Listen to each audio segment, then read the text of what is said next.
Hey guys, Sue's here. Welcome back to another What's for Dinner on Keto. Easy keto meal ideas and keto recipes. We hope to give you some inspiration for your keto meal prep for the week. If you're not subscribed to our channel, please do me a favor and hit that subscribe button now and join the crew. We do these videos every single Sunday and always try to do 4 new recipes. Let's get into the video. I wanna catch the wave.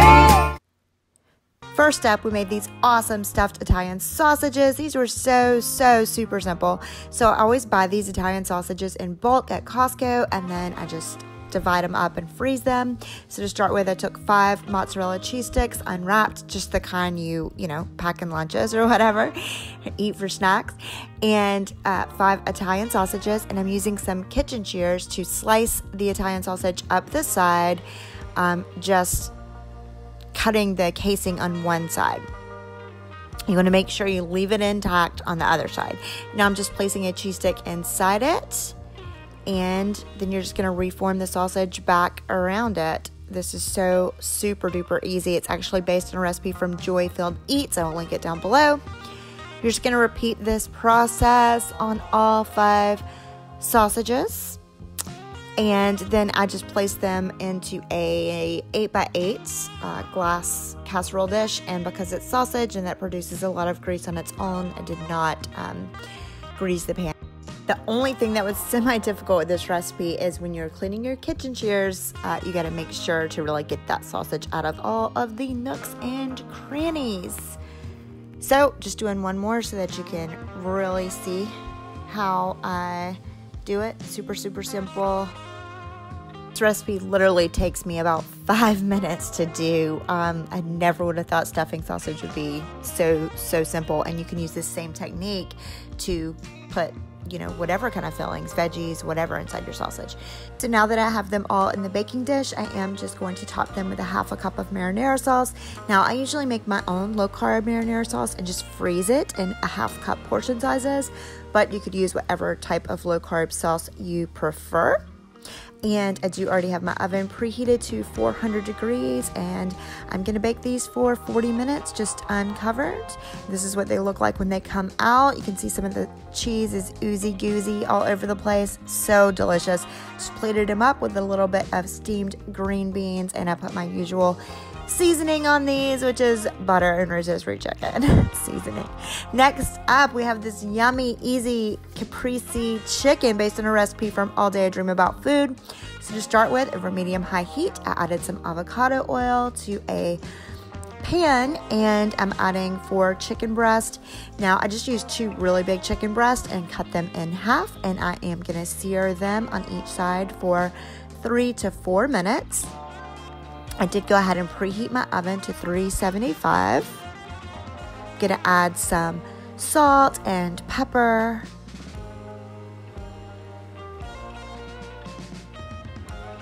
And then I'm just taking an oval sized casserole dish, and I did slice up some fresh tomato and some fresh mozzarella, and I'm gonna top that, as you can see. And then I'm going to just pop this sucker in the oven for about 35 to 40 minutes until my chicken is cooked all the way through. I do use a meat thermometer to check it, and then I just switched it to broil for a couple minutes to let it brown up a little. Super quick. Topped it with some fresh basil, and there you go. Steamed broccoli on the side. This is like as quick as you can get and works really well for meal prep. Next up, a little bit more complicated and high calorie recipe. This is a keto meat pie based on a recipe by the Diet Doctor.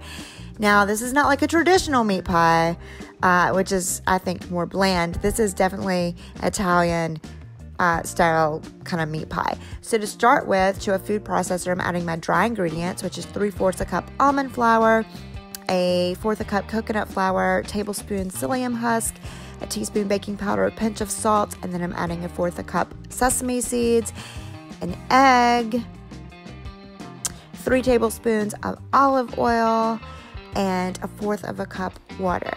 And then I'm just going to process this. I would say I only processed it for about a minute. until it forms just like that crumbly kind of dough texture, and a majority of it will actually form just like a big ball of dough. And that's how you know it's ready.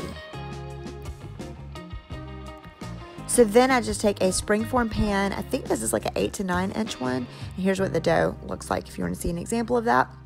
So I did grease my springform pan, and when you're cooking with these, you do want to make sure after you get it filled that you always put them on top of the baking sheet, just to be careful. So I'm plopping my dough in there, and then a trick for this is I always just coat my hands in olive oil or avocado oil, and it really helps you to smooth that dough out without it sticking all over you. So once I have it kind of spread out on the bottom like I am going to bring it up the sides just a tad. I would say just a 1/2 inch to 1 inch tops up the sides to form a crust, because we're going to be filling this, with a really hearty filling, so we want it to be able to hold up to that. I do have my oven preheated to 350, by the way. And so after I get it smoothed all out exactly like I want it, I'm just going to take a fork and prick it all over the bottom.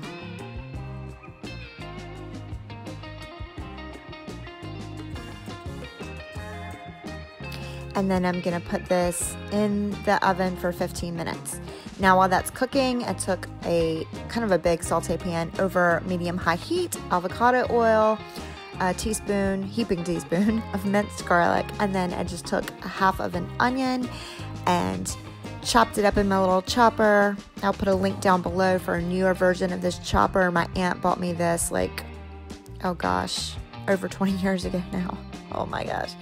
And it still works, and I use it all the time. So we're just going to saute that until the onion is, soft and semi-translucent. And then I'm adding a 1.5 pounds of ground beef to that, and using my handy dandy meat chopper upper to just mix that all together. Of course, adding salt and pepper. And then I'm adding a tablespoon of Italian seasoning to that. I'm just going to continue to mix and brown that.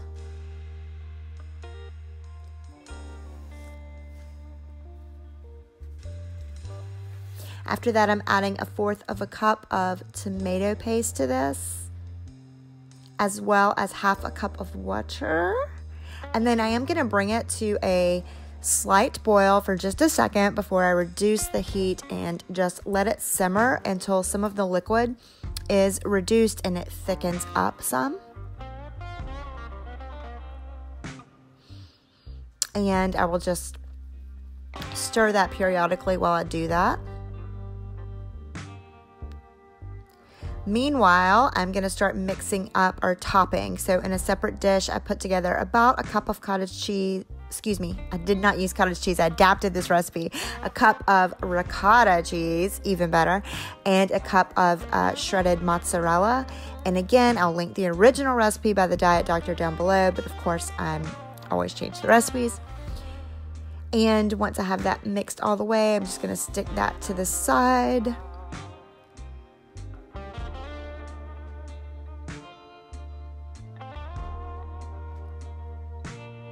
And this is our crust. Now the psyllium husk is what makes it have this kind of a purple color, which I think just gives it a little character. Sometimes when I cook with psyllium husk, it's just, leaves it a light tan, but this time it did turn out purple, which is interesting to me. So I am taking my meat filling and just placing it inside my crust. Now I am using a slotted spoon just so I can make sure to leave some of that excess grease and liquid in the pan. And you can see this just pretty perfectly fills up that crust. So, you want to make sure to not go taller than where you put your crust up the sides of your pan. And after I have that in there, I'm just going to top it with the ricotta. I still have my oven preheated to 350. I'm going to plop this all on there and then smooth it out with my spoon. Now, like I said before, when You cook with a springform pan. Most of you probably know you generally want to wrap it in foil and put it on top of a cookie sheet and all of that. I did not wrap it in foil, but I did place an old cookie sheet underneath this just to catch any excess grease drippings that might come out of it, and in case for some reason the pan just opened up. You do not want to mess in your oven, so make sure you cook it on top of something. Also, I baked this in the bottom rack of my oven, and for about 40 minutes. Here's what it looks like when it comes out. I have already removed the side of the springform pan here, as you can see. I did not line it with parchment, even though that's suggested, but I did heavily grease it. And this is what it looks like, sliced and plated up. I did top it with just a tiny bit of fresh basil for presentation's sake, and because I couldn't decide whether to use oregano or basil, so I figured, why not have both? This was super duper delicious and a perfect keto comfort food recipe.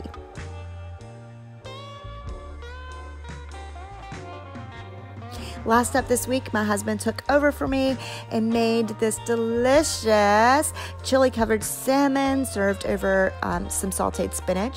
So to start with, he used butter to grease an 8x8 baking dish. And then we just used some wild-caught sockeye salmon.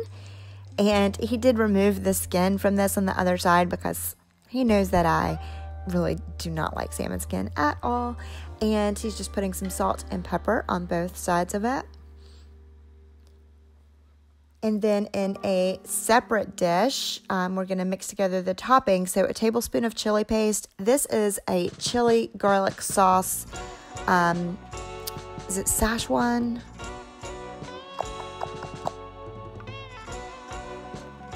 And then to that he's adding about an ounce of grated Parmesan cheese and then a half a cup of sour cream. You could use mayonnaise. He knows I prefer sour cream over mayonnaise, so that's what he did, and I think that's so sweet.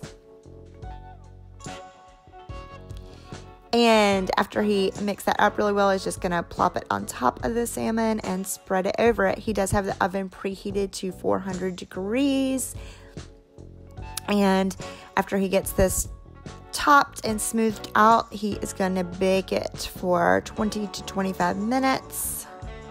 It really depends on you and the texture that you like your salmon, but you basically want to cook it until it flakes easily with a fork.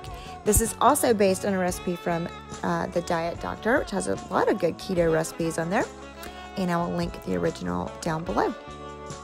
Next up, in a saute pan over looks like really high heat, he put a couple tablespoons butter, and then we're just going to saute some spinach here. So we had a bunch of baby spinach left in the fridge that we wanted to use up before it went bad. So we just put what we had left over in there. Not really sure how much that was.